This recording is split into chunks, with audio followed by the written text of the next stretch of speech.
नमस्कार, मी प्रज्ञा कदम. स्वागत आहे तुमचं माझ्या किचन स्टुडिओमध्ये. आज आपण पाहणार आहोत जे हिरव्या मिरच्या असतात त्याचा ठेचा म्हणा किंवा पेस्ट म्हणा किंवा आपण जास्तीत जास्त दिवस त्याचं बारीक कूट करून ठेवू शकतो, जेणेकरून ते मिरच्या खराब होणार नाहीत. बघा, व्यवस्थित मिरच्या धुवून घ्या, व्यवस्थित पुसून घ्या. थोडं पण ओलं राहिलं नाही पाहिजे. पुसल्याच्या नंतर असं बारीक बारीक कट करा. जसं मी बारीक कट केलेलं आहे त्याप्रमाणे बारीक कट करा. त्यानंतर पेस्ट करून घ्यायचं आहे आपल्याला. हे बघा, असं पेस्ट केलेलं आहे. त्यानंतर याच्यामध्ये मी 2 चम्मच टाकणार आहे लिंबाचा रस.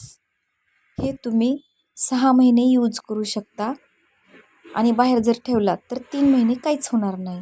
हे बघा, लिंबू घेतलेला आहे मी आणि याचं लिंबाचा रस मी टाकत आहे 2 चमच. आणि त्यानंतर आपण यामध्ये टाकणार आहोत मीठ.